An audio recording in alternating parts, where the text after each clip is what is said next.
Well, in the last video, I was talking about the spiritual formation that comes from reading the book of books, which is the Bible. It is the most widely distributed book in the history of the human race. It's been translated in more languages, sold in more volumes than any other book in the history of the world. But it's not only the Bible that we need to read. That is primary. But we need to read books in general. And therefore, from the book of books, we progress to books, the reading of which must become an ever more disciplined life practice for everyone listening to me right now. I'd like to cite all the statistics. I don't have them on the top of my head, but here's the bottom line. The numbers of people not reading the Bible or not reading books in general is simply staggering. A full quarter of the population did not read as much as a single book in the past year. Well, here's the good news. Just like with our addiction to technology, all of us can get hooked on reading all over again. And there are so many benefits. It's simply hard in one video to know where to begin. But let me simply say this. Reading improves so many things like discipline and vocabulary and memory and creativity and reasoning and relaxation. Plus, catch this, it can even stave off diseases like, you probably don't have to worry about it, you're probably younger than I am, but Alzheimer's. More importantly than even that, reading engages you with other minds. If you're reading the Bible, you're engaged with the mind of minds. You think about Jesus on the Sermon on the Mount. I mean, he's sitting on a mount and he's teaching, and you get to read what he was speaking to people. This is God sitting on this planet. So when it comes to reading the Bible, the implications are staggering. By the words of Scripture, we're brought into direct communication with the mind of the one who spoke and the limitless galaxies leapt into existence.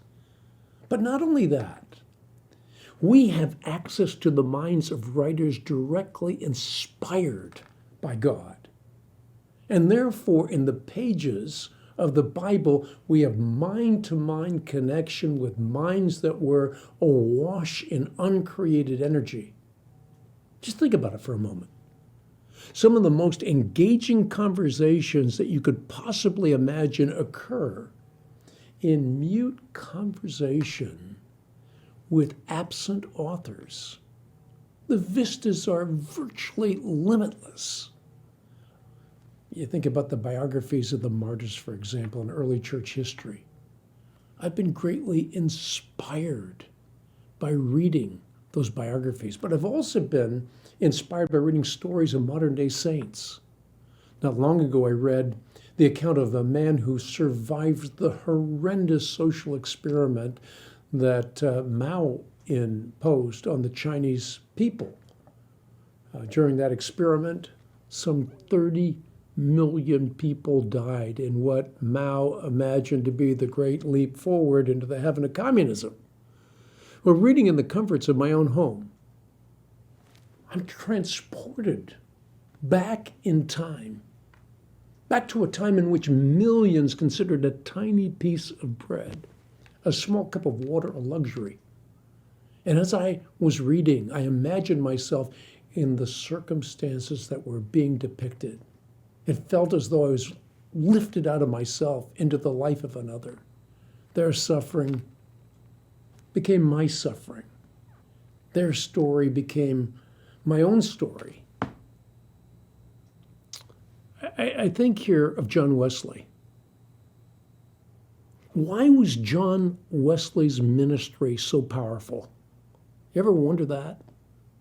I'm convinced it was because John Wesley was addicted to reading, not only the Bible, but reading books. And because of that, he urged his hearers to begin at once, to do what he did, to make reading a discipline and make that discipline a daily discipline, a daily routine. Wesley said that some part of every day ought to be fixed for private exercise. You might acquire the taste, he said, which you have not. It might be tedious at first, but afterwards, well, it's going to be pleasant. And so whether you like it or not, he said, read and pray daily. I talked about prayer earlier on, but read and pray daily. It's for your life. There's no other way. Else you're going, he actually used the word trifler. He said, else you're going to be a trifler all the days. And then he was talking to preachers. He said, you're going to be a petty, superficial preacher unless you read. So he urged people to do justice to their souls, to give their souls time to grow, but also give their souls the means to grow. Not to starve yourself, but to feed your soul by reading. C.S. Lewis, of course, is another great example. He loved a wide variety of genres, not the least of which was fantasy and fiction. He was a prodigious intellect, but those genres, those myriad genres, continually stoked his imagination.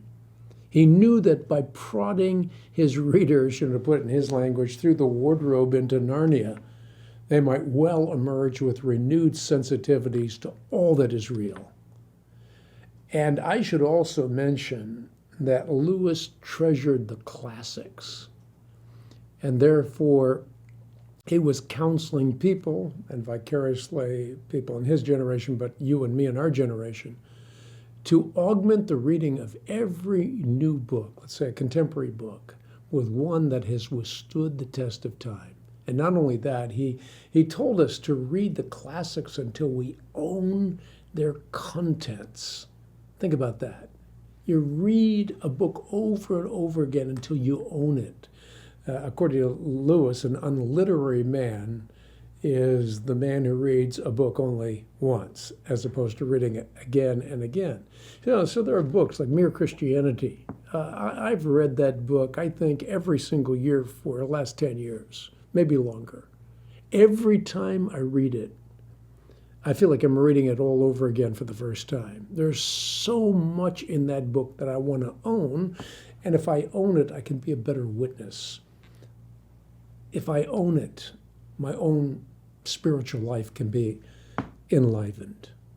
Well, the point in all of this is to emphasize that reading is a life practice by which our minds may be renewed and transformed.